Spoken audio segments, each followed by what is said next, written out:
একটা লোক যদি রেগে যায়, খুব বেশি রাগলে 4-5টা কথা বলবে, তো অনেকগুলো কথা বলে দেবে। কি বলবে? তোকে মারবো তো জানে মেরে কবরে ভরে দিব। মারবো তো তোকে এমন মারবো না, তোকে জানে মেরে কবরে ভরে দিব। আল্লাহ ওটাই বলছেন। তোদেরকে কি থেকে সৃষ্টি করেছি? তোদেরকে আমি পানি থেকে সৃষ্টি করেছি, বীর্য থেকে। আর তারই ভিতরে আমি সুন্দর করে তোদের নকশা এঁকেছি। তোদের চেহারাগুলো তাকিয়ে দেখ, আমি আল্লাহ কত সুন্দর তুলি ধরে ধরে বানিয়েছি। আবার মারবো, মেরে তোর এই দেহটাকে লন্ড ভন্ড করে পচিয়ে কবরে দিব। তারপরে আমি একটা হুঙ্কার মেরে তোদেরকে কিয়ামতের মাঠে তুলব। চ্যালেঞ্জ থাকলো, তোদেরকে আমি চ্যালেঞ্জ দিচ্ছি। সেই দিন আমার ওই হুঙ্কারে আসবো না। খালি এই কথাটা বলে দে, তোদের যদি বুকে পাটা থাকে তো উঠে বলে দে। এটা আল্লাহর ভাষা। কয়েকটা কথা আল্লাহ কোরআনে এমন বলেছেন যেটা আপনার আমার দিমাগ কাজ করবে না। এখনই যদি আপনার সঙ্গে আমার লড়াই শুরু হয়, তা আপনি বলবেন তোকে 3 দিনের মধ্যে দুনিয়া ছাড়াবো, তা আমি বলবো তোকে 24 ঘন্টা রাখবো না। কিন্তু আল্লাহ কি বলছেন? কুল্লু নাফসিন যায়কাতুল মউত। তোদের প্রত্যেকটা প্রাণীকে আমি মারব। শুধু মারব না, বেআই আরজিন তামুত, কোন মাটিতে তুই মরবি ওই মাটিটাও লেখা আছে আমার কাছে। রোডে মরবি না, হসপিটালে মরবি না, অ্যাম্বুলেন্সে মরবি না, মালদায় মরবি না, শিলিগুড়িতে না, কলকাতার পিজিতে, ওটাও লেখা আছে। ওয়ালিকুল্লি উম্মাতিন আদাল হাত্তা ইযা দাআ আদালুহা লা ইস্তাখিরুনা সাআতা ওয়া লা ইস্তাকদিমুন। তোকে কোন সেকেন্ডে মারবো ওটাও লেখা আছে। সারা পৃথিবী যদি একদিকে হয়ে যায়, তোর আত্মীয় স্বজন আর ডাক্তার আর সার্জেন তোকে 1 মিনিট আগে বাড়াতে পারবে না, 1 মিনিট কমাতে পারবে না। তারপরে তোদেরকে আমি জমা করব। সেই জমা করা দিন সম্পর্কে হুঁশিয়ার হয়ে যা। জি, আমরা নিশ্চিন্তে আছি, নিশ্চিন্তে আছি, নিশ্চিন্তে আছি। বড় বিড়ম্বনা কিছুগুলো আমাদের মধ্যে আছে। আর মাত্র 3 থেকে 4 মিনিট লিখি, তারপর আমি আয়াতে চলে যাব। যেগুলো আপনার হাতে নাই, যেগুলো আমার হাতেও নাই, বড় বিড়ম্বনা। এর থেকে বিড়ম্বনা আর কিছু নাই। সেটা কি? নূর মোহাম্মদ যখন মালদা প্রথম এসেছে, আজ থেকে 20 বছর আগে, রানিং 23 বছর 24 বছর চলছে বক্তব্য লাইন। প্রথম 4-5 বছর এলাকায় থাকতাম, তারপরে মালদা জীবনে ফারাক্কা ব্রিজ পার হয়ে প্রথম জালসা করেছি খানপুর মাদ্রাসা, মাগুরা খানপুর। আমার লাইফে প্রথম ওখানে এসেছি। তখন একটা সাদা ছিল না, এখন সবগুলি সাদা। কালো 2-1টা খুঁজে বের হবে, আর 2 দিন পর কালোই আর দেখতে পাওয়া যাবে না। আমার মন চাই না না চাই, আমাকে বিবাহতেই হবে। বয়স এই দিকে চলছে পানির মতো, যেতেই হবে। আমার মন একদিন ছিল না, চোখে চশমা নিয়ে বিনা চশমাতে সারা জীবন পড়াশোনা করলাম, আর এখন চশমা ছাড়া একটা আয়াত দেখতে পাই না। আমার মন চাই, চাই না চাই, আল্লাহ তাবারক ওয়া তাআলা আমাকে একটা রাস্তাতে হাঁটাচ্ছে, যে রাস্তাটার নাম হচ্ছে মওত। এই রাস্তায় অনেক কিছু দেখা যায়। এখন যদি আপনাকে আমি হাঁটিয়ে শামসি নিয়ে যাই, আপনি ভাদও দেখবেন, আপনি তারানগর মাদ্রাসা দেখবেন, আপনি মতিগঞ্জ দেখবেন, আপনি শামসির হাট দেখবেন, আপনি কত দোকানদানি দেখবেন, তারপরে শামসি স্টেশনে পৌঁছাবেন। এটা হলো শামসির রাস্তার দেখার জিনিস। আর মওতের রাস্তা দেখার জিনিস, আপনার চোখের জ্যোতি যাবে, দাঁত যাবে, বল যাবে, শক্তি যাবে, তো আপনাকে ভাবতে হবে আমি একটা রাস্তায় হাঁটছি, সেটা আমার কাছে আসছে। আমার মন চাই না চাই। ভাইয়া আপনাদেরকে আমি 1 মিনিট জিজ্ঞেস করছি, ওইখানে ফাঁসির দড়িটা ঝুলছে আর আসামিটাকে এইখান থেকে নিয়ে যাচ্ছে, আর ওই দিকে তাকিয়ে দেখছে ওই দড়িটাই আমার গলায় লেগে আমি এখনই মরবো, এর মনটা কেমন হচ্ছে এই রাস্তাটা যেতে?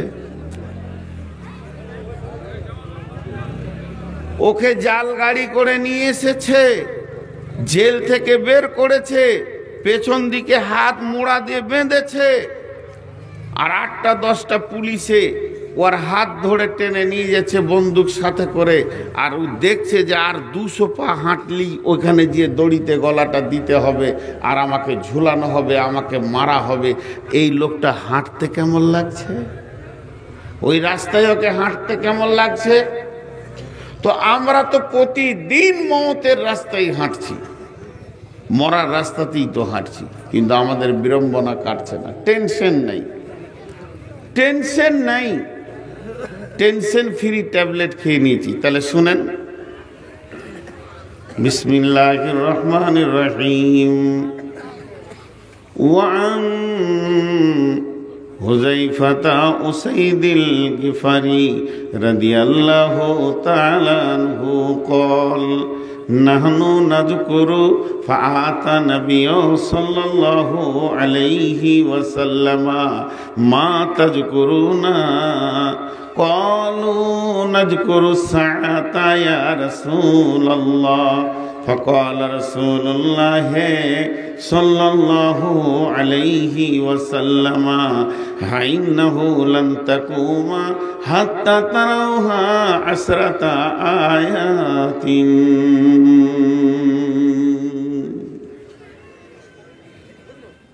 বন্ধুরা আমার, হযরতে হুযায়ফা রাদিয়াল্লাহু তাআলা আনহু বলছেন, আমরা মসজিদের নববীতে কয়েকটা সাহাবী একসঙ্গে বসে রয়েছি, আপসের মধ্যে বিড়বিড় করে কথা আলোচনা করছি।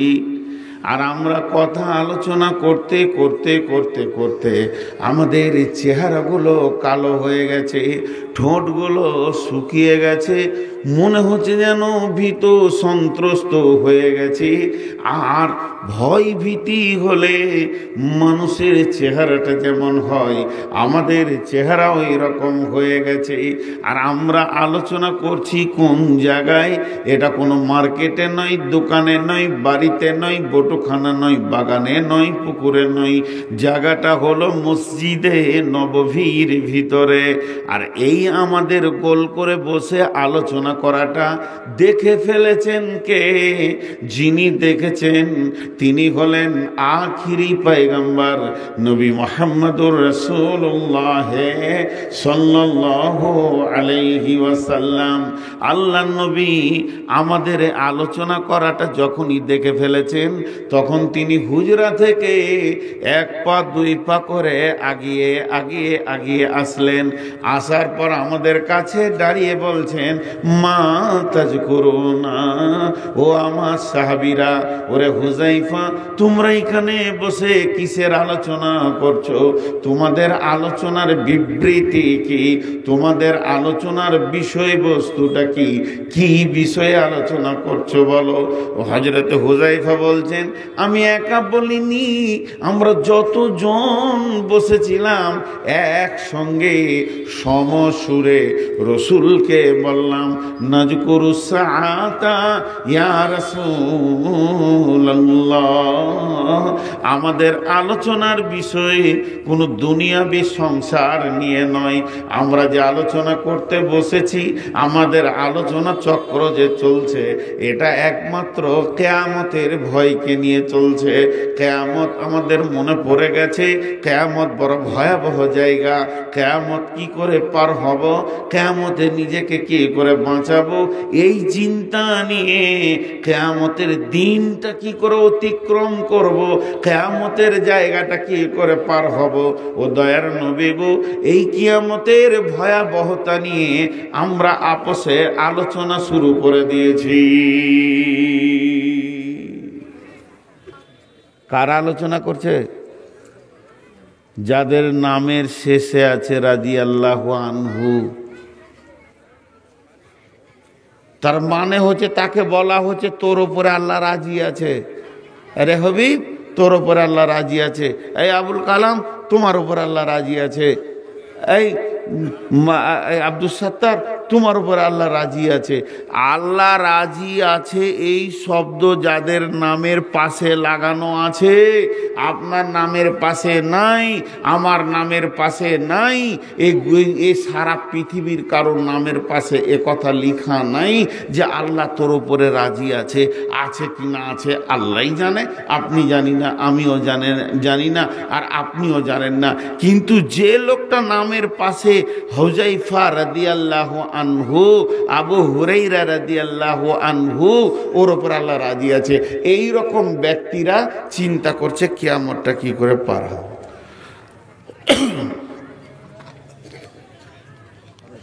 রাত্রি 1টার সময় যদি গাড়ি ছাড়া হয়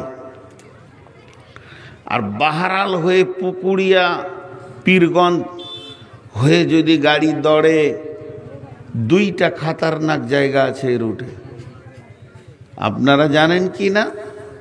আমাদের জানা আছে, আমরা রাতের পাখি, রাতে উড়ি। বাহারাল পার হয়ে, পরানপুর পার হয়ে বাম দিকে ঘুরে যখন আম বাগানে যাবেন, খতরনাক জায়গা আছে, আপনার জান থাকতেও পারে, নাও পারে। আর যখন আপনি পীরগঞ্জ পার হয়ে বুধিয়া ঢুকবেন, তার আগে আপনার জান থাকতেও পারে, না পারে। এখন অনেকটা ভালো হয়ে গেছে, ছিল খতরনাক জায়গা।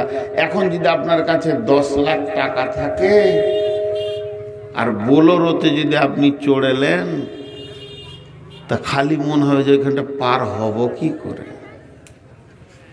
ওই 2 জায়গাটা পার হলে জানটা জোরে শ্বাস ছাড়বো। যখন মালদা ঝলঝলিয়াতে ঢুকলাম তো জানটা, হ্যাঁ বাঁচলাম। তো এটা তো দুনিয়া। আপনার জান্নাতে যেতে গেলে বেশ কিছু জায়গা আছে। কবরটা খতরনাক জায়গা, কিয়ামতটা খতরনাক জায়গা, তো সবগুলো আজকে বলা সম্ভব নয়। পুলসেরাটাও খতরনাক জায়গা, কিয়ামতটাই বলছি। সাহাবীরা চিন্তা করতেন পার হব কি করে। মা আমার, বোন আমার, বেটি আমার, মা আমার, বোন আমার, বেটি আমার, একটা মেয়ের নাম বলছি। মেয়েটি হলেন আম্মা জান আয়েশা। মেয়েটি হলেন আম্মা জান আয়েশা। তিনি হলেন আবু বকরের বেটি। শুধু এটা নয়, তার কোয়ালিফাইড হচ্ছে কত দামি, কত ডিগ্রি মেয়েটা। মেয়েটি হলেন রসুলের একমাত্র কুমারী বিবি। ওই মেয়েটিকে রসুল ছাড়া পৃথিবীর দ্বিতীয় কোনো পুরুষ ব্যবহার করেননি।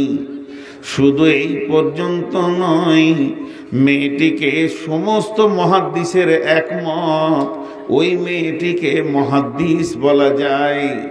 আম্মা জান আয়েশা বলেছেন, আমাকে আমার রব 3, 4, 5 খানা সম্মানী দান করেছেন। আমি আল্লাহর তরফ থেকে 5 খানা সম্মান পেয়েছি। প্রথম নম্বরে, আমার বিয়ের কথা পৃথিবীতে হয়নি। আমার সঙ্গে যে নবীজির বিয়ে হবে, এটা আসমানে নির্বাচন হয়েছে, আল্লাহ নির্বাচন করেছেন। 2 নম্বরে, আমার বিছানা থেকে রসুলের মেরাজ হয়েছে। যে রাত্রিতে নবীজি আল্লাহর মুলাকাতে মেরাজে গেছিলেন, ওই রাত্রিতে আমার বিছানা থেকে নবীজি গেছিলেন।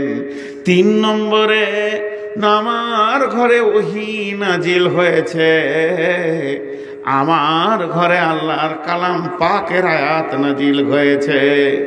4 নম্বর, আল্লাহ আমাকে এতটা সম্মানী করেছেন, আমার বুকে মাথা রেখে আল্লাহর নবী চির বিদায় নিয়েছেন। জীবনের শেষ নিঃশ্বাসটা আমার বুকে মাথা রেখে নিয়েছিলেন। ওয়ান আয়েশা রাদিয়াল্লাহু তাআলা আনহা ওয়াহিয়া বিল মাউতি ইন্নাহু কাদাহুন ফিহি মাহুন সুম্মা ইয়াদখালহু ইয়াদাহু সুম্মা ইয়ামসাহু উজুহাহু সুম্মা ইয়াকুলু আইন্নি আলা মুনকারাতিল মউত সাকারাতিল মউত সিদ্দাতিল মউত গামারাতিল মউত। আম্মা জান আয়েশা বলেন, বিশ্বনবী আমার বুকে মাথা দিয়ে রয়েছেন আর মার্জে মউতে কলকল করে ঘেমে যাচ্ছেন। পাশে একটা পেয়ালা রয়েছে, ইন্নাহু কাদাহুন ফিহি মাউন, সেই পেয়ালাতে পানি রয়েছে। সুম্মা ইয়াদখালহু ইয়াদাহু সুম্মা ইয়ামসাহু উজুহাহু, ওই পেয়ালাতেই ভাবে নবীজি হাতটা ভরছেন আর ভিজে হাতটাকে নিয়ে মুখে মাসা করছেন আর এই দোয়াটা পড়ছেন, আল্লাহুম্মা আইন্নি আলা মুনকারাতিল মউত সাকারাতিল মউত সিদ্দাতিল মউত গামারাতিল মউত। তো বিশ্বনবী আমার বুকে মাথা রেখে শেষ নিঃশ্বাস ত্যাগ করেছেন। আর 5 নম্বর, আল্লাহ আমাকে সম্মানী দিয়েছেন। আজও বিশ্বনবী 2025 সালে জানুয়ারি মাসের এই 23 তারিখে, আজও 23 তারিখে আজও বিশ্বনবী শুয়ে আছেন কোথায়? আম্মা জান আয়েশার হুজরাতে।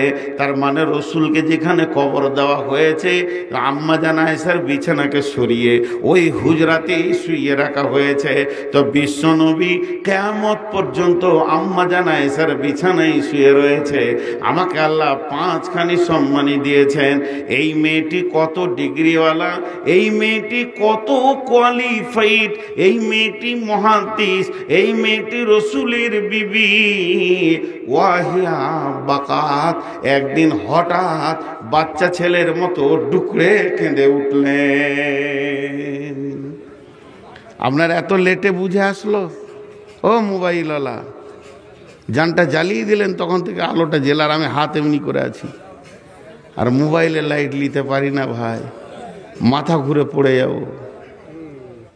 আমি হাত এমনি করে বায়ন করছি, তার মানে কি আমার হাতে বিকার লিয়েছিল?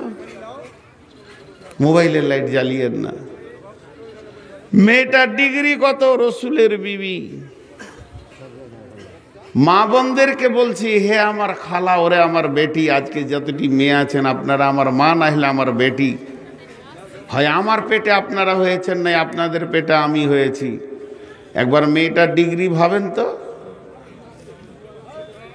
এতগুলো ডিগ্রিওয়ালা মেয়ে কোন কাণ্ড করেছে?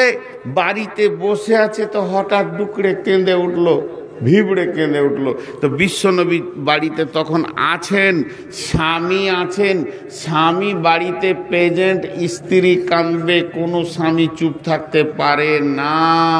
বিশ্বনবী উঠে গিয়ে বলছে, মায়ুব কি কায়সা, তোমাকে কে কাঁদালো? কে? কেউ কিছু বলেছে? উঁচু নিচু কথা বলে আঘাত দিয়েছে? কে কাঁদালো? আমি যদি এখানে স্টেজে কাঁদি, তা আজকে কমিটির লোক আমাকে বলবে, ভাই আপনি কাঁদছেন কেন? তা আমি বলবো, ওই লোকটা মেরেছে, ও আমাকে অপমান করেছে। তো কমিটি উত্তর কি দেবে আমাকে? আপনি চুপ করেন, ওকে দেখছি। এটা বলবি, আপনি চুপ করেন, ওকে দেখছি। কিন্তু আমি যদি বলি যে জাহান্নামের ভয়ে কাঁদছি, কোন কমিটি আছে আমাকে বলবে যে চুপ করেন, দেখে লিছি? ওটা পারবে কেউ বলতে যে আমি জাহান্নামের ভয়ে কাঁদছি? কে এমন মাস্তান আছে বলবে দেখেলি? তো রসুলের অবস্থাটা দেখেন। আম্মা জান আয়েশা কাঁদলেন। কাঁদাটা যখনই ভিবড়ে কেঁদে উঠেছেন, নবীজি এসে বলছেন, মাইব কি কে আয়েশা, আয়েশা রে, তোমাকে কে কষ্ট দিল, উঁচু নিচু কথা বললো নাকি, তুমি কাঁদছো কেন? তো আম্মা জান আয়েশা উত্তরে বলছেন, ও দয়ার নবী গো, যাকারাতুন্নারা ফাবাকাইতু, আমি জাহান্নামের কথা চিন্তা করছিলাম, আমি কিয়ামতের কথা চিন্তা করছিলাম, কেমন করে পার হব, ওই কঠিন আগুনের কথা চিন্তা করছিলাম, তাই আমি নিজে কেঁদে ফেলেছি। বিশ্বনবীও বললেন না, আয়েশা রে তুমি চুপ করো, আমি দেখে নিব। নবীজি চুপ হয়ে গেলেন, চুপ করে দাঁড়িয়ে গেলেন, নীরব হয়ে গেলেন, নীরবতা পালন করতে লাগলেন। আম্মা জান আয়েশা দেখছেন নবীজি আমাকে ভালোবাসে, এটা তো প্রমাণ হয়ে গেল, কারণ আমি কাঁদলাম, আমার চোখের পানি নবীজির কলিজাতে গিয়ে লেগেছে, আমার চোখের পানি নবীজির বিবেকে ধাক্কা মেরেছে, আমার কাঁদার আওয়াজ রসুলের দিলকে হিলিয়ে দিয়েছে। তাছাড়া কেন উনি জিজ্ঞেস করতে আসবেন? এটা তো প্রমাণ হলো যে আমার স্বামী আমাকে প্রাণ দিয়ে মন দিয়ে ভালোবাসে। তাহলে এই সুযোগে একটা কাজ গুছিয়ে নিতে হবে। তখন আম্মা জান আয়েশা আবার বলে ফেললেন, হালতাজ করুন আহলিকুম ইয়াউমাল কিয়ামাতি ইয়া রাসূলুল্লাহ। এই কথাটা বলার মানে কি? ও দয়ার নবী গো, আমি এখন যে জায়গায় কাঁদছি এটা হলো মদিনার মাটি, এটা হলো পৃথিবীর মাটি, এটা হলো দুনিয়ার মাটি। আর দুনিয়ার নীতি হচ্ছে তখনই সুখ তখনই দুঃখ, তখনই সুখ তখনই দুঃখ, মানুষ তখনই কাঁদবে তখনই হাসবে। আবার ওকে যদি চুপ না করানো হয় তো একদিন কাঁদতে কাঁদতে এক সময় নিজেই চুপ হয়ে যাবে। এটা হলো পৃথিবীর নীতি। এখানে তো মানুষ বেশি দিন বাঁচতে আসেনি, এখানে মানুষ 60 বছর 70 বছর 100 বছর বাঁচবে, তার বেশি বাঁচবে না। কিন্তু দয়ার নবী গো, 100 বছরের থেকে কঠিন হলো কানা মিকদারুহু 50 আলফা সানাতিন, 50,000 বছরের একটা দিন সামনে আসছে, কিয়ামতের দিন। সেদিন মানুষ কাঁদতে কাঁদতে কাঁদতে কাঁদতে হয়রান হয়ে যাবে, শক্তি হারিয়ে ফেলবে, তারপরও কাঁদতে থাকবে। ও দয়ার নবী গো, আজকে যেমন আমি কাঁদলাম আর আপনি আমার মুখের সামনে এসে আমাকে জিজ্ঞেস করে ফেললেন, হ্যাঁ কি বললেন, মায়ুকি কে আয়েশা, তুমি কাঁদছো কেন? সেই কঠিন কিয়ামতের দিনে যখন আমি কাঁদবো, ও দয়ার নবী গো, আজকের মতো সেই দিন কি আপনি দরদ ব্যথা নিয়ে আমাকে জিজ্ঞেস করবেন? একটিবার বলেন, ওই দিন কি আপনার আহাল পরিবার, বিবি ছেলে নাতি বলে মনে থাকবে নাকি, বেটি জামাই বলে মনে থাকবে নাকি? আল্লাহ নবী হাও বললেন না, আল্লাহ নবী নাও বললেন না, নবীজি এত সুন্দর করে মধ্যস্থভাবে উত্তর দিয়ে দিলেন, যার মানেটা হচ্ছে না। বিশ্বনবী বললেন, সালাসাতা মাওয়াতিনা ফালা ইয়াযকুরুনা আহাদুন আহাদান। আয়েশা রে, কিয়ামত তো 10 মিনিটের নাম নয়, 5 মিনিটের নাম নয়, 1 ঘন্টার নাম নয়, কিয়ামত হবে 50,000 বছর ধরে। এটা বহুত লম্বা টাইম চলবে। চলতে চলতে চলতে চলতে চলতে চলতে এই কিয়ামতের মাটি 3খানা মহড়া এত ভয়াবহ ঘূর্ণিঝড়ের মতো আসবে। এই মহড়াগুলো সামলা বড় কঠিন হবে। ওই 3টে মৌকাতে কেউ কাউকে মনে রাখতে পারবে না। সালাসাতা মাওয়াতিনা ফালা ইয়াযকুরুনা আহাদুন আহাদান। ওই 3টে মৌকাতে কেউ কাউকে স্মরণ করবে না, কেউ কাউকে মনে রাখতে পারবে না। তার মধ্যে 1 নম্বর, ইন্দাল মিজান, যখন দাড়ি পাল্লাকে ওজন করা হবে আর ভাসরবাসীকে বলা হবে, তোমরা নিজের নিজের আমল নামাকে নিয়ে এসে দাড়ি পাল্লায় চাপাও এবং তোমাদের আমলের ওজন শুরু হয়ে যাবে। ওরে আয়েশা রে, ওই সময় কেউ কাউকে মনে রাখতে পারবে না। আর যখন ডান হাতে বাঁ হাতে সার্টিফিকেট দেওয়া হবে আর বলা হবে নিজের নিজের আমল নামা তোমরা পড়ে লাও আর রাস্তা ধরে লাও, তখন মানুষ এত বিভ্রান্ত হয়ে যাবে কেউ কাউকে মনে রাখতে পারবে না। আর 3 নম্বর হলো, যখন জাহান্নাম, জাহান্নামের ওপরে যখন পুলসেরাতকে রাখা হবে, পুলসেরাতকে ফিটিং করা হবে, এই দৃশ্যটা দেখে মানুষ হয়রান হয়ে যাবে, পাগল হয়ে যাবে, কেউ কাউকে মনে রাখতে পারবে না।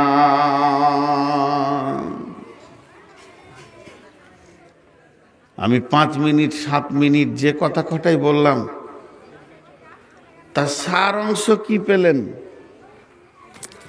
আসলে কি বলতে চাইলাম এতক্ষণ থেকে? আমি কি বলতে চাইছি এটা যদি আপনারা বুঝতে না পারেন তাহলে আপনারা শ্রোতা নন, আর আমি যদি বোঝাতে না পারি তা আমি বক্তা নই। আমি এতক্ষণ থেকে একটাই কথা বুঝালাম আপনাদেরকে, দামি দামি মানুষ তারা, মহিলা দামি দামি, সাহাবী দামি দামি, এইরকম মিজাজ, এইরকম ইবাদতওয়ালা ব্যক্তিদের কিয়ামত নিয়ে টেনশন ছিল, আমাদের টেনশন নেই। এটাই বুঝালাম এতক্ষণ। আমি বেশি কথা আপনাদেরকে বুঝাইনি। হুযায়ফার একটা ঘটনা হাদিস বললাম বুখারীর, আর আম্মা জান আয়েশার একটা খবর আপনাদেরকে দিলাম, একটা পুরুষের আর একটা মহিলার। এখানে পুরুষ আছে, মহিলা আছে। ওই রকম দামি মেয়েটি কিয়ামতের চিন্তায় ডুকরে কাঁদছে, আর ওই রকম হুযায়ফার মতো একটা ভালো ব্যক্তিত্ব সম্পন্ন সাহাবী জাহান্নামের ভয়ে কাঁদছে। শুধু কাঁদে না কে? বেঈমান নূর মোহাম্মদ কাঁদে না। আমি মুনাফিক বলি কাঁদি না। মুনাফিক গুনাহকে নাকের ডগের মাছি মনে করবে, তো বাস হয়ে গেল, হয়ে গেল। ছোট একটা সাউন্ডে উড়িয়ে দিলেও খালি একবার এসে দেখ। আমাকে ভয় লাগছে বায়ন করতে, মারবে না কিছু, দাঁড়িয়ে আছে তো নামলি পিটবে আমাকে। বসার জায়গাও নাই, ওদের দোষ নাই দাঁড়ানো। যে লোকটি দাঁড়িয়ে আছে এদের এতটুকু দোষ নাই। আমি ওইদিকে হেঁটে আসলাম তো, পায়ের নিচে যে বসবে সেটা নাই, তো দাঁড়াবে না তো কি করবে? তো একটু সবর, আমার দিকে একটু মনোযোগ দেন। তো হুযায়ফার ওই হাদিসটা যখন আল্লাহ রসুল গিয়ে বললেন, তারা বলছে যে আমরা কাঁদছি ওই ভয়ে। নবীজি বললেন, আসরাতা আয়াতিন হাত্তা তারাউনা আসরাতা আয়াতিন ফাইন্নাহু লান তাকুমা। রে হুযায়ফা, কিয়ামত কোনো দিন হবে না, কিয়ামত কোনো দিন হবে না। বিশ্বনবী বলছেন, বুখারীর হাদিস, ফাইন্নাহু লান তাকুমা। হুযায়ফা রে, আমার সাহাবীরাও শোনো, কিয়ামত কোনো দিন হবে না, হাত্তা তারাউনা, যতদিন পর্যন্ত তোমরা না দেখবে আসরাতা আয়াতিন, এই পৃথিবীর বুকে 10টা জিনিস, অতক্ষণ পর্যন্ত কিয়ামত হবে না। 10টা জিনিস দেখতে পাবে। তো ওটা রানিং কিয়ামত, ওটা রানিং কিয়ামত। শামসি স্টেশনে ঘোষণা হলো 2 নম্বরে ট্রেন আসছে, আসছে, তার মানে এখন ট্রেনটা নাই। আসছেটা আলাদা, আর ট্রেনটা ঢুকে গেছে। আপনি উঠে গেছেন, 5 জন 7 জন উঠেছেন, সিটটা করে কত নম্বরে দেখ, তোরে মোবাইলে ভালো করে দেখ, তোর সিট কোনটা, আমার কোনটা দেখ, এইসব করতে শুরু করেছেন, এখন বসেননি, আর ট্রেনটা নড়ে গেছে। তার মানে হচ্ছে একজন বলছে ট্রেন ছেড়ে দিলে জি বাবু, চলছে। এই চলাটা, সিগন্যাল পড়ে গেছে, সবুজ সিগন্যাল হয়ে গেছে, লাল ছিল বলি এসেও দাঁড়িয়েছিল, চলেনি, সবুজ হয়ে গেছে, চলছে। বিশ্বনবী বলছেন সবুজ হবে তখন 10টা জিনিস দেখতে পাবে। কিয়ামতের সব থেকে বড় আলামত হচ্ছে কাসরাতু জেনা, ব্যভিচার বেড়ে যাবে পৃথিবীতে, ব্যভিচার বেড়ে যাবে, জেনা বেড়ে যাবে। হাজি ভাই, সাহাবীদের জামানায় জেনা করা কঠিন ছিল, বিয়ে করা আসান ছিল। বিয়ে এত আসান ছিল, বিয়েটা কত সাদা সিধে ছিল সেই জামানায়, যে রসুল পর্যন্ত খবর পেছে না যে সাহাবীর বিয়ে হয়ে গেল। আমরা যত নিজের মা বাপকে ভালোবাসি, আমরা নিজের মা বাপকে যত বেশি ভালোবাসি, তার থেকে সাহাবীরা রসুলকে বেশি ভালোবাসতেন। রসুলের জন্যে বুক পেতে দিয়ে 180টা তীর খেয়েছে তালহা। এখন বাপ মাকে যদি কেউ গুলি করে তো ছেলে বুক পাতবে না, তোর মত আছে, তুই মরে যা। কত ভালোবাসতো। সেই রকম সাহাবীর বিয়ে হচ্ছে, রসুল বলছে তোমার গায়ে সেন্ট কেনে জি, গায়ে হলুদ কেনে জি? বলে রাতে বিয়ে হয়ে গেছে। আর আমাদের বিয়ের খবর খালি কার্ড লেখি যেছে, বিহাইকে, বিহাইয়ের জামাইকে, তার বিহাইকে, তার জামাইকে, চুলে চুলে গিট দিতে দিতে কলকাতা পৌঁছিয়ে দিল। বিয়ে খুব নোংরা জিনিস। বিয়ের ব্যাখ্যা জীবনে একবার করেছি, আর করব না। আবার নসিব খারাপ, ওই জালসাতেই আমার বিবি ছিল। তুই শুনেছে, বলছে তোমাদের লজ্জাও নেই? বিয়ে কাকে বলে? বিয়ে দুটা পেচ্ছাবের রাস্তার মিলন ঘটবে, তার জন্য এত ভোজ? দুনিয়াকে কাট করে জানাতে হবে যে একটা আমার বেটা আর একটা বেটি নিয়ে সে ইঞ্জিন চালাবে, তাই ভোজ খেয়ে যা। সাহাবীরা বিয়েকে আসান করে দিয়েছে, গোপন হয়ে গেছে। কিন্তু জেনা করা কঠিন ছিল সেই জামানায়। জেনা করলে একদম রজম, পাথর ছুঁড়ে মেরে দাও। 23 বছরে মাত্র 3টে জেনার ব্যভিচারের আসামি ধরা পড়েছে। রসুল 23 বছর দেশ চালিয়েছে, 3টে আসামি ধরা পড়েছে। তার মানে কত কঠিন ছিল জেনা করা। তারপরও তাদেরকে রজম করা হয়েছে, মাফ করে দেওয়া হয়নি।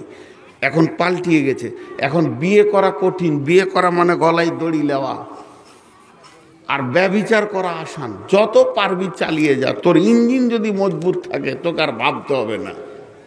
পুলিশেও ধরবে না, কেউ ধরবে না। গার্লফ্রেন্ড মাফ, খালি বলে দিবি এটা আমার গার্লফ্রেন্ড আর বয়ফ্রেন্ড। জি আজকেই তো রাতে ভাইয়া, আল্লাহ ভালো করুন, খুব সম্মান দিয়ে আমাকে নিয়ে এসছেন। নিজের গাড়ি আনতে পারিনি, আবার বাংলাদেশ ঢুকবো কাল পরশুর মধ্যে আসাম হয়ে।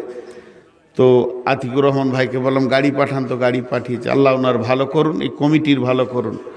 তো রাস্তায় আস্তে আস্তে যখন বুধিয়া পার হচ্ছি, রাতের আঁধারে একটা মেয়ের গাল দুটা ছেলেতে টিপছে। জেনা কত ব্যভিচার আসান হয়ে গেছে। আল্লাহ নবী বলছেন কাসরাতু জেনা, জেনা বেড়ে যাবে, ব্যভিচার বেড়ে যাবে। আর জেনা ব্যভিচার আম হয়ে যাবে। মহিলারা একদম শালপাতার মতো ব্যবহার হবে, এদেরকে কেউ আর সম্মান দেবে না। এই সময় যে কিয়ামত আসবে, তো এই সাহাবীদেরকে বললেন শোনো শোনো, তোমরা 10টা জিনিস যখন এই পৃথিবীর মাটিতে দেখতে পাবে, তখন তোমরা জেনে নাও যে কিয়ামতটা রানিং হয়ে গেছে। আর কিয়ামত আসবে, কিয়ামত হবে, এই ভাষাটা তোমরা বলিও না। এখন বলো যে রানিং হয়ে গেছে। আজকে হচ্ছে 13 তারিখ, আজ 13 তারিখ, গতকালকে ছিল 12 তারিখ, আগামীকাল হবে 14 তারিখ। 12 তারিখে প্যান্ডেলগুলোকে টাঙ্গা হচ্ছে, মাইক টাঙ্গা হচ্ছে, আর স্টেজকে বানানো হচ্ছে। যদি কোনো মানুষ এদিকে পেরিয়ে যেত, ভাই কি হবে না জালসা হবে। আজকে রানিং, যদি কেউ পেরিয়ে যায় তো জালসা হচ্ছে। আর আগামীকাল যদি কেউ আসে, এগুলো খোলামেলা দেখতে পাবে, বলবে জালসা হয়ে গেছে। তো এই যে রানিং জালসা হচ্ছে, বক্তা বকছে, মাইক বাজছে, লোক বসে আছে। তো কিয়ামতের 10খানা কথা নবীজি বললেন। প্রথম নম্বরে বলছেন দাজ্জাল। এই দাজ্জাল, মাসিহ ইবনে দাজ্জাল পৃথিবীতে আসবে। তার একটা চোখ কানা হবে, আর ওই চোখটা কেমন কানা হবে, ওটা পচে গিয়ে কানা হয়ে আঙ্গুর ফলের মতো এখানে ঝুলবে। ওই কানা দাজ্জাল সে নিজেকে আল্লাহ বলে দাবি করবে, সারা পৃথিবী ভ্রমণ করবে, সে মানুষকে মারবে, জীবিত করবে, আর সে জান্নাত জাহান্নামের হুমকি দেখাবে। তার জান্নাতটা জাহান্নাম, জান্নাতটা জাহান্নাম, জাহান্নামটা জান্নাত। ইমানদাররা তাকে মানতে পারবে না, কিন্তু ইমানদারদের একবার মারবে, জীবিত করবে, আল্লাহ দাবি করবে, দ্বিতীয়বার মারতে যাবে আর পারবে না। এই দাজ্জাল সারা পৃথিবী ভ্রমণ করবে। এই দাজ্জাল সারা পৃথিবীর মানুষকে বিভ্রান্ত করবে। দাজ্জালের ফিতনা হলো এত ভয়ানক ফিতনা, এই ফিতনা থেকে মানুষের বাঁচা বড় কঠিন হয়ে যাবে। এর জন্য আল্লাহ রাসূল প্রত্যেকটি নামাজে দাজ্জাল থেকে, ফিতনা থেকে বাঁচার জন্য দুআ ফিটিং করে দিয়েছে। আল্লাহুম্মা ইন্নী আউযু বিকা মিন ফিতনাতিল মাসিহিদ দাজ্জাল। হে আমার রব, আমাদেরকে মাসিহ ইবনে দাজ্জাল থেকে বাঁচাও। তার ফিতনা এত বড় ফিতনা হবে, এই ফিতনা থেকে বাঁচা বহুত কঠিন হবে। একজন সাহাবীর নাম হচ্ছে হযরতে জারির রাদিয়াল্লাহু তাআলা আনহু। এই জারির রাদিয়াল্লাহু তাআলা আনহু সে মুসলমান ছিল না, ইমানদার ছিল না, কালেমা পড়েনি। তার আগে সে ইহুদি ছিল। যেদিন সে ইহুদি ছিল, ইহুদি থাকা অবস্থায় সে নৌকায় একদিন সফর করছে। ওই নৌকায় একদিন দুদিন চলতে চলতে এমন সমুদ্রে ঝড় উঠে গেল, এই ঝড়ের কারণে তাদের নৌকা বিভ্রান্ত হয়ে রাস্তা ভুলে গেল। নৌকা গিয়ে একটা পাহাড়ের ধারে ঠেকলো। হযরতে জারির বলছেন, যখন নৌকাটা পাহাড়ের ধারে গিয়ে অবস্থান করলো, আমরা সেখানে লঙ্গর করলাম, নৌকাটাকে বেঁধে দিলাম, বেঁধে দিয়ে একটু চলাফেরা বিচরণ করছি। তারপর আবার আমাদেরকে নৌকা চালাতে হবে, গন্তব্যে যেতে হবে। কিন্তু এরই মাঝে আমরা দু একজন এই পাহাড়ে উঠতে শুরু করলাম। পাহাড়ে যেতে যেতে যেতে যেতে একটা মানুষকে দেখতে পেলাম। সেই মানুষটা কেমন, তার মাথা থেকে পা পর্যন্ত লোমে ঢাকা রয়েছে, বড় বড় লোম। তার গোটা শরীরে কিছুই দেখা যাচ্ছে না, এত লোম দিয়ে তাকে ঢাকা রয়েছে। সেই লোকটা বলল, তোমরা কে? বলে, আমরা পানিপথে এসেছি, আমরা রাস্তা ভুলে গেছি। বলে, শোনো, তোমরা যদি আর একটু পাহাড়ের দিকে আগিয়ে যাও, তাহলে দেখবে পাহাড়ের গুহাতে একজন বাঁধা আছে, ওর নাম হচ্ছে দাজ্জাল। সেই দাজ্জালকে পাহাড়ের গুহাতে আমার আল্লাহ বেঁধে রেখেছেন। এই দাজ্জালকে হযরতে জারির বলছে, আমরা গিয়ে দেখা করলাম, তার সঙ্গে কথা বললাম। সে জিজ্ঞেস করলো, আখিরি পয়গম্বর এসেছে কি? বলে, হ্যাঁ এসেছে। ফোরাত নদীর পানি শুকাচ্ছে কি? বলে, হ্যাঁ কমে দিকে আসছে। বলে, সেখানে স্বর্ণের পাহাড় বের হবে, মানুষ বিভ্রান্ত হবে, আর আমার বের হওয়ার টাইম হয়ে যাবে। এরই নাম দাজ্জাল। এর জন্য হযরতে রবি মুহাম্মদ রাসূলুল্লাহ সাল্লাল্লাহু আলাইহি সাল্লাম বলছেন, রে হুযায়ফা, দাজ্জালকে তোমরা দেখতে পাবি।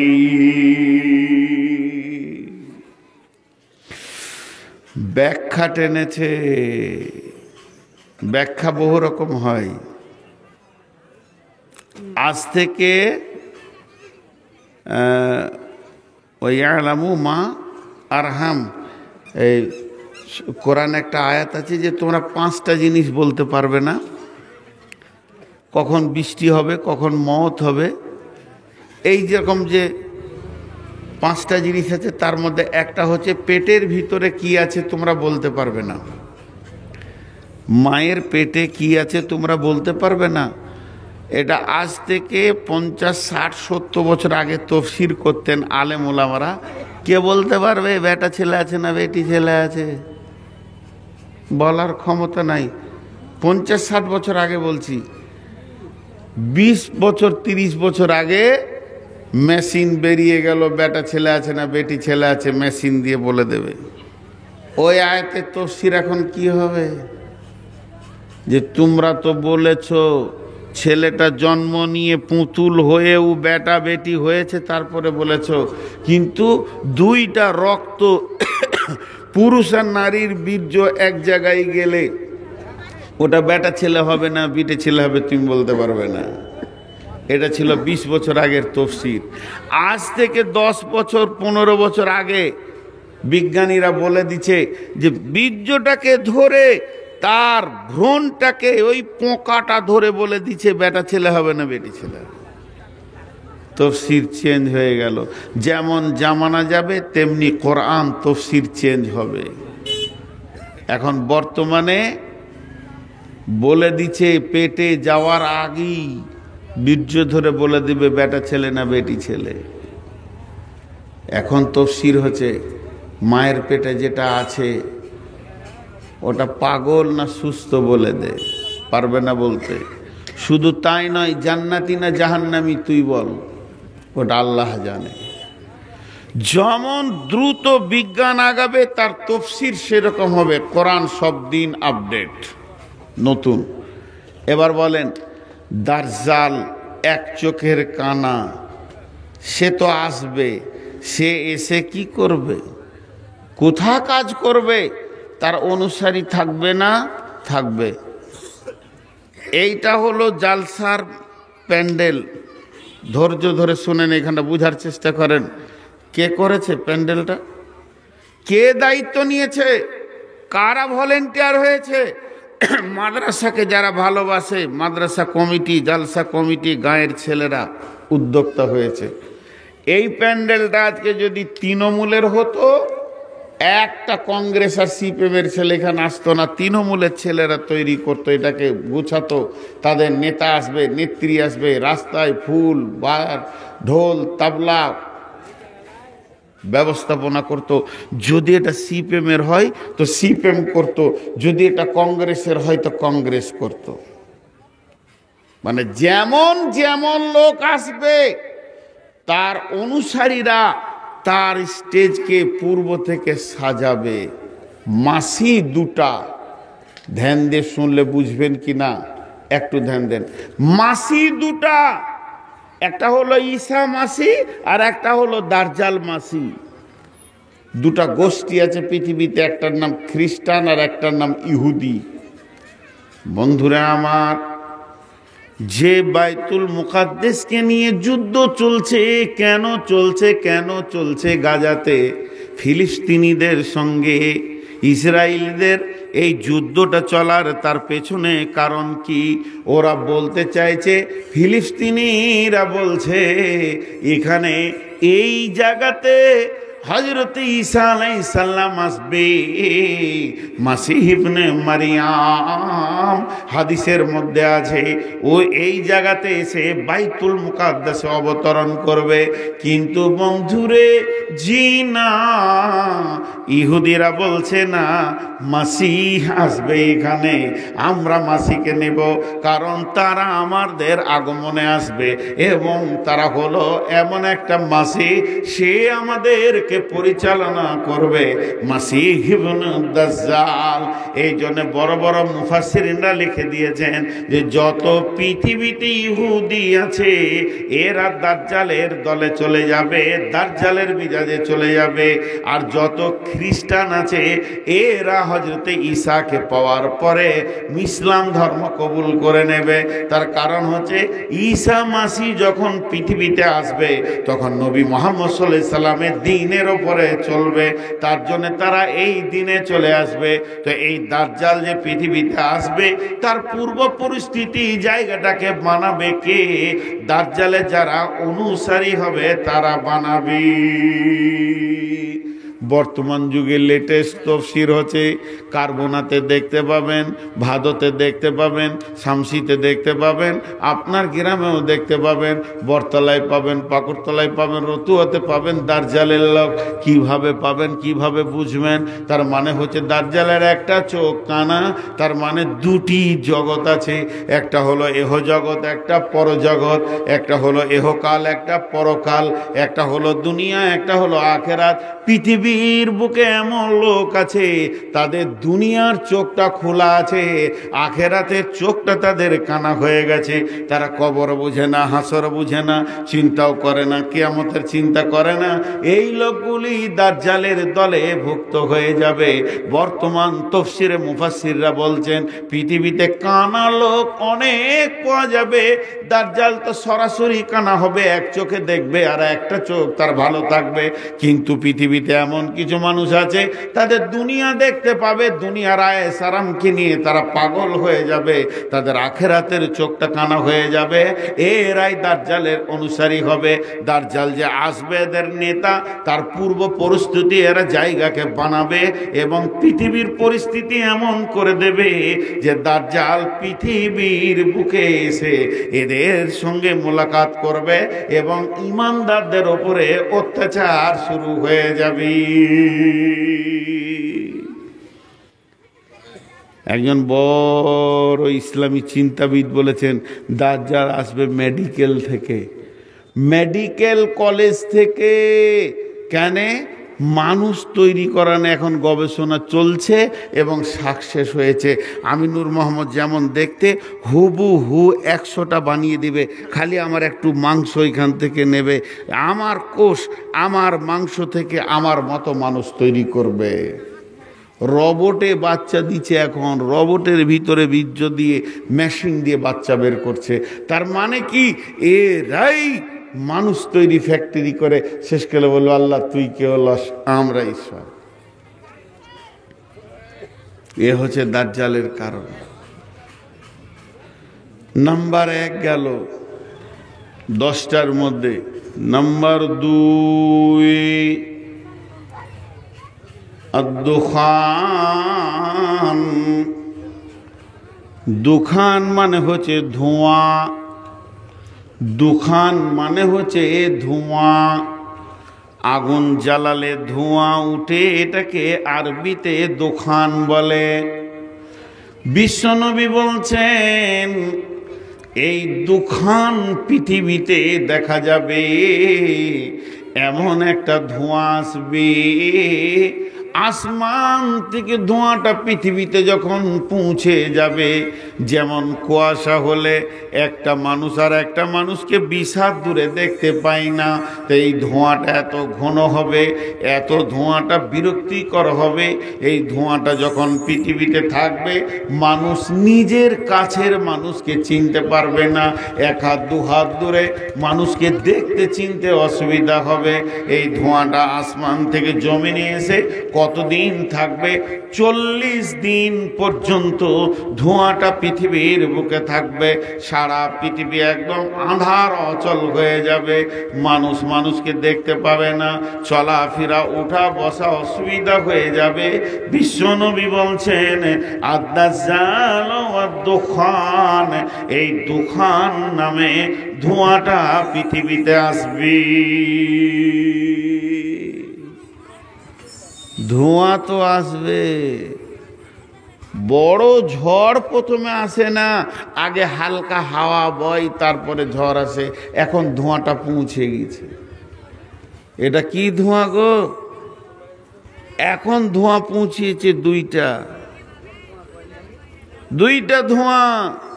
বড় বড় মুফাসসিররা বলছে একটা হলো রাজনীতি আর একটা হলো টাকা পয়সা, মাল। মাল মানুষের চোখকে কানা করে দিয়েছে, মালের কারণে নিজের ভাইকে পিটে লাশ বানিয়ে দিচ্ছে মানুষ। ওরা চিনার ক্ষমতা হচ্ছে না যে এটা আমার মায়ের পেটের ভাই। কয়েক হাজার টাকার জন্য বিবিকে টিপে গলা টিপে মেরে দিচ্ছে মানুষ।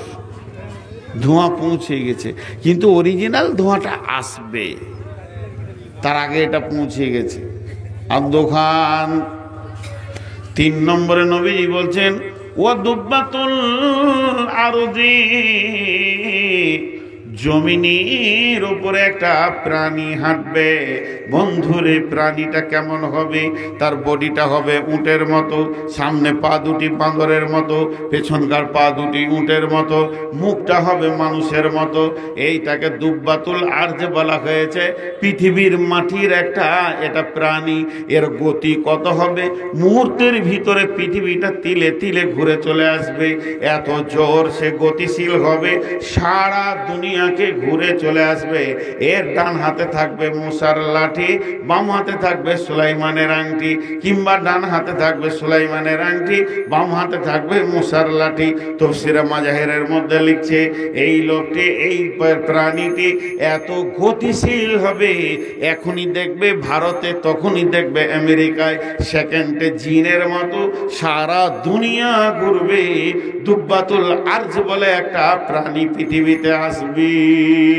4 নম্বরে আল্লাহর নবী বলছেন ওয়ায়াজুজ ওয়া মাজুজ, ইয়াজুজ মাজুজের দল পৃথিবীর বুকে আসবে।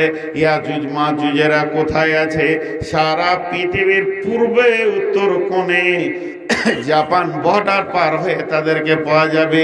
বিশ্বনবী ইয়াজুজ মাজুজের কথা বলেছেন এবং বাদশা জুলকারনাইন যখন সূর্য যেখানে ডুবে সেখানে পৌঁছেছে, সেখানে তারা বলেছে বাদশা জুলকারনাইন গিয়ে দেখছে একটা গোষ্ঠী রয়েছে, তারা কাদাতে মাটিতে লটাপটি খেছে। আল্লাহ বললেন এ জুলকারনাইন, তুমি যদি চাও এদেরকে মেরে দাও কিংবা এদেরকে মাফ করে দাও। বাদশা জুলকারনাইন সারা পৃথিবী সফর করেছিলেন। ওই বাদশা জুলকারনাইন আবার পূর্ব দিকে যেখানে চলে গেলেন উদীয়মান সূর্যের জায়গাতে, ওখানে পৌঁছে গিয়ে দেখছে ওই রকম গোষ্ঠী রয়েছে। সেই লোকগুলি এসে বলল বাদশা জুলকারনাইন, এই পাহাড়ের ওই পাশে একটা গোষ্ঠী রয়েছে, তাদের নাম হলো ইয়াজুজ মাজুজ। ও বাদশা জুলকারনাইন, আপনি হলেন সারা পৃথিবীর বাদশাহ, আমরা সব সময় ওদেরকে ভয় করি যে ওরা পাঁচিল টপকে এসে আমাদের বড় ক্ষতি করে দেবে, মেরে দেবে, বিপদ করে দেবে। বাদশা জুলকারনাইন রে, এই দুটি পাহাড়ের মধ্যখানে তুমি একটা প্রাচীর দিয়ে দাও, একটা বাঁধ দিয়ে দাও, ওই বাঁধে যেন আমরা ওদের আযাব থেকে, ওদের আক্রমণ থেকে বেঁচে যাই। তো বাদশা জুলকারনাইন বললে তোমরা এই লোহা নিয়ে এসো, আমি লোহা দিয়ে এটাকে বেঁধে দিব। সেটা লোহার প্রাচীর করে বাঁধা আছে। ইয়াজুজ মাজুজের দল ওই দিকে আছে। এটা তো চলে গেল জুলকারনাইনের জীবনী। তারপরে বিশ্ব নবী ইয়াজুজ মাজুজের খবর দিয়েছেন। বিশ্ব নবী চলে যাওয়ার পর, আবু বকর যাওয়ার পর হযরত উমর একটা পর্যটকের দল পাঠিয়েছিলেন, তোমরা যাও ইয়াজুজ মাজুজের খবরটা নিয়ে এসো। তারা সেই দেশ পর্যন্ত গেছিলেন। যাওয়ার পর সাহাবীরা সেখানে সমস্ত দৃশ্য দেখে এসে বললেন হযরত উমরকে, আমরা দেখে এলাম পাহাড়ের ওই পারে কলহ বিবাদ রয়েছে, তারা চিল্লাচিল্লি করছে, সেখানে লোহার অনেক সরঞ্জাম পড়ে রয়েছে, তবে তারা টপকে আসতে পারছে না। ইয়াজুজ মাজুজ অবশ্যই রয়েছে। বন্ধুরা আমার, আল্লাহর নবী বলছেন তারা কিয়ামতের আগে এই দেশে চলে আসবে আর এত কলহ বিবাদ শুরু করবে, সারা দেশে গ্রামে পাড়াতে টোলাতে ঝামেলা ঝঞ্ঝট লাগিয়ে দেবে তাদের এই অবস্থা দেখে। আর সেই সময় মানুষ এত বেঈমানদের চাপ সৃষ্টি হয়ে যাবে, ইমানদারদের বাঁচা বড় কঠিন হবে। ইয়াজুজ মাজুজের দল এত অত্যাচার করবে। ইয়াজুজ মাজুজের দলের গ্রুপ এখনো আছে, খালি ধীর মিজাজে একটু দেখেন, প্রত্যেকটা গ্রামে কিছু লোক আছে তারা খালি ঝগড়া লাগিয়ে রাখতে ভালোবাসে। এরা ইয়াজুজ মাজুজের দলে ঢুকবে। তাফসীর কিন্তু প্রতিটি জামানার সঙ্গে মিলে যাবে। একটু সবর খালি আপনাদের কাছে চাইছি, বিরক্ত হবেন না।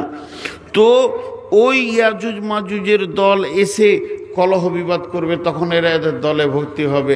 এমন সময় নুজুল ঈসা ইবনে মারিয়ামা 4 নম্বর আলামত হচ্ছে ঈসার ছেলে মারিয়াম আসবে, দুটি ফেরেশতার ঘাড়ে এরকম হাত দিয়ে পশ্চিম দক্ষিণ কোণ থেকে, চতুর্থ আসমান থেকে প্যারাশুটে লোক যেমন জাহাজ থেকে নামে ওরকম তত্তর তত্তর করে নেমে ওই বাইতুল মুকাদ্দিস, যে দেশটাকে নিয়ে ঝামেলা চলছে ফিলিস্তিনে, ওখানে উনি অবস্থান করবেন। ইমাম মেহেদি মেহনত চালাবে কিন্তু পারবে না কোলাতে। ঈসা আলাইহিস সালাম আসবেন, ইমাম মেহেদির সঙ্গে জয়েন্ট হবেন, আর ইমানদাররা একটু নিঃশ্বাস ছাড়বে, যাক এতক্ষণ একটা মজবুত লোক পেয়েছি। ইয়াজুজ মাজুজের দল মানুষকে জ্বালিয়ে শেষ করে দেবে। তখন ঈসা আলাইহিস সালাম হাত তুলবেন, এই আল্লাহ রব্বুল আলামিন, তুমি আখিরি নবীর উম্মতদেরকে বাঁচাও বেঈমানদের হাত থেকে। চোখের পানিতে যখন কেঁদে দোয়া করবেন, এই দোয়াটা কবুল হয়ে যাবে। আর যখনই কবুল হয়ে যাবে, ওই ইয়াজুজ মাজুজের দলেদের তাদের ঘাড়ে একদম শিরদাঁড়া হাড়ের কাছে ঘা হবে। এই ঘাটা এত বিষাক্তক হবে যে এর কোনো ওষুধ পাওয়া যাবে না, পৃথিবীতে কোনো মেডিসিন পাওয়া যাবে না। ওই এক ঘাই সমস্ত মানুষগুলো একসঙ্গে মরে যাবে। যেখানেই যাবে খালি লাশ আর লাশ, হাটে ঘাটে বাজারে রাস্তায় পুকুরে নদীতে খামারে মাঠে লাশ আর লাশে ভর্তি হয়ে যাবে। ঈসা আলাইহিস সালাম আবার দোয়া করবেন, মাবুদ রে, এতগুলো লাশ এবার পছন্দ ধরবে, এরা পছন্দ ধরে গেলে মানুষ আর টিকতে পারবে না। মাবুদ, এদেরকে তুমি ব্যবস্থা নাও, এত লাশের তো দাফন করা সম্ভব নয়। এই দোয়াটা যখনই কবুল হবে, সমুদ্রের ভিতর থেকে এক দল পাখি আসবে। আর সেই পাখিতে বিশ্বনবী বলছেন, এক একটা পাখি 3খানা করে লাশ ধরবে, 2 পায়ের পাঁজে 2টি আর ঠোঁটে একটা। এই লাশ নিয়ে তারা আবার সমুদ্রের ভিতরে চলে যাবে। এইভাবে লাশগুলো শেষ হয়ে যাবে। তারপরে 40 দিন মুষলধারা বৃষ্টি হবে, সারা বিশ্বটা ধুয়ে মুছে যাবে। বন্ধুরা আমার, এরপরেই ভূমিকম্প শুরু হবে। সালাসাতা খুসুফিন, খুসুফিল মাগরিবি, খুসুফিল মাশরিকি, খুসুফিল জাজিরাতিল আরব।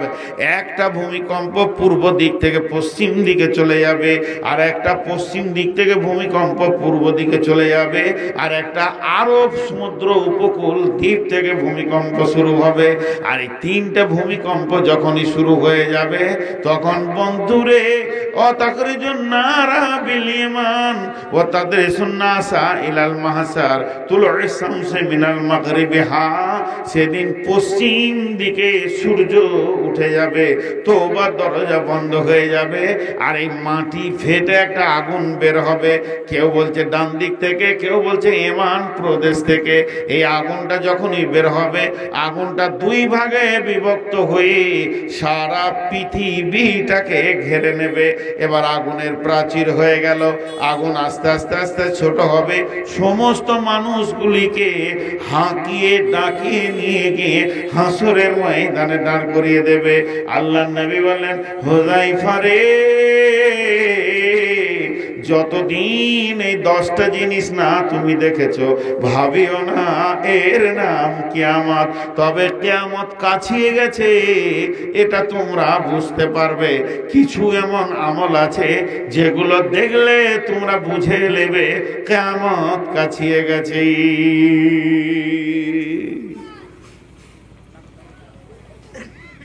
ভাইরা আমার,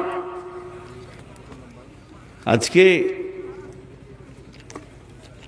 খুব ভাইটাল কথাগুলো ধরেছি। আর যে কটা বসে আছে এখন, এরা জালসা শোনার জন্য এসেছে, বাকি তো চলে গেল। যাক, আলহামদুলিল্লাহ, তারা যতটা শুনেছে আল্লাহ তাদেরকে ততটা শুনিয়েছেন। কি পেলেন এতক্ষণ বক্তব্য? আমি কি দিলাম? কি পেলেন আর আমি কি দিলাম, এটা নিয়ে চিন্তা। আমি এতক্ষণ দ্বিতীয় পার্ট দিলাম। প্রথম পার্টটা আমার কি ছিল? দামি লোকদের টেনশন ছিল, আমাদের টেনশন নাই কেন? সেই দামি লোকদের টেনশনে বিশ্বনবী কথাগুলো বললেন। দ্বিতীয় পার্টে কি বললেন? হে হুযায়ফা, এটা কিয়ামত নয়, তোমরা এত টেনশন করো না, একটু সান্ত্বনা দিলেন। তবে শোনো হুযায়ফা, কিয়ামতের আগে যখন রানিং কিয়ামত হবে, তো 10টা জিনিস দেখতে পাবে। ভাইয়া, যদি আবহাওয়া দপ্তর বলে আগামী বুধবার প্রচন্ড ঝড় হবে, যে ঝড়ে রতুয়া থানাটাকে উড়িয়ে দেবে, বুধবার ঝড় হবে, রতুয়া থানাটা উড়িয়ে দেবে। এখন বুধবার ঝড় হবে, এই কথাটা আবহাওয়া দপ্তর বলেছে। সেই ঝড়টা উঠেছে কোথায়? ঝড়টা উঠেছে বঙ্গোপসাগরে, আর লক্ষ্যবস্তু রয়েছে তার রতুয়াটা উড়িয়ে দেবে। আমরা যা দেখছি ক্যালকুলেশন করে, তা বুধবারের কথা, কিন্তু মঙ্গলবার জোহরের পর হিল হিল করে বাতাস বইছে, লোক বলবে ওরে চলে এসেছে। আসলে যে ঝড়টা উড়িয়ে ঘর বাড়ি ভাঙবে সে এখন আসেনি। হিলহিলিনি বাতাস, যে বাতাসটা মানুষ খোঁজে, যে বাতাসটা মানুষ চায়, যে বাতাসটা পেলে মানুষ নিজেকে বলে উফ জানটা ঠান্ডা হলো, সেই বাতাসটা এলেই মানুষের মিজাজ বিগাড় নিবে। কেন? আবহাওয়া দপ্তর বলেছে বড়টা আসছে, এখনই হিলহিলিনিতে তো তুমি হাসিও না, আনন্দ করিও না, আর হাওয়া গায়ে লিও না।